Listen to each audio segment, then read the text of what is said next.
সদ্যই মুক্তি পেয়েছে ডাঙ্কি, সেই ছবি দেখে রীতিমতো মুগ্ধ হয়ে গেছেন ঋদ্ধি ডোগরা। সদ্যই মুক্তি পেয়েছে শাহরুখ খান অভিনীত ছবি ডাঙ্কি, আর এই ছবি দেখে মুগ্ধ হয়ে গিয়েছেন শাহরুখের আগের ছবির মা ঋদ্ধি ডোগরা। সেই কথা আবার ফলাও করে তিনি সোশ্যাল মিডিয়ায় লেখেনও, জানালেন তিনি গর্বিত শাহরুখকে নিয়ে। জওয়ান ছবিতে আজাদ রাঠোরের পালিত মা তথা মহিলা জেলের প্রাক্তন জেলারের চরিত্রে যিনি অভিনয় করেছিলেন, সেই ঋদ্ধি ডোগরা এদিন ডাঙ্কি ছবিটি দেখতে গিয়েছিলেন। তারপর এসে জানালেন তার প্রতিক্রিয়া। এদিন ঋদ্ধি তার টুইটারে ডাঙ্কির বিষয়ে লিখতে গিয়ে জানান, ডাঙ্কি দেখছি, ইন্টারভেলের সময় লোকজন আমায় দেখে দাঁড়িয়ে পড়েছেন এবং জওয়ানের মা বলে ডাকছেন।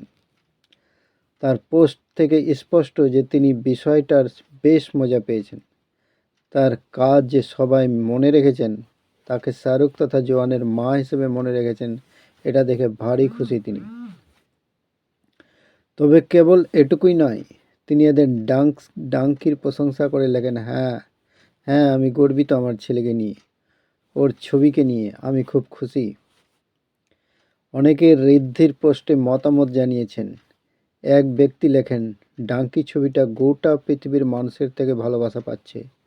আরেকজন লেখেন, ছেলে তো একেবারে মায়ের মতোই।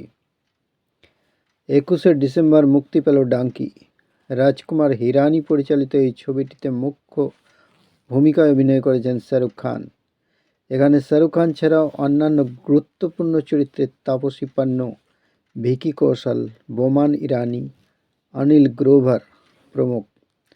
হার্ডি সিং এবং তার বন্ধুরা ডাঙ্কি পদ্ধতিতে কিভাবে বিদেশে যায় এবং নিজেদের স্বপ্ন পূরণ করার আশায় তারপর তাদের সঙ্গে কি হয় সেটা নিয়ে এই ছবি।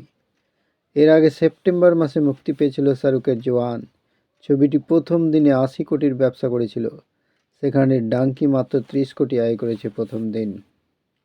ভিডিও এই পর্যন্তই। থ্যাঙ্কস।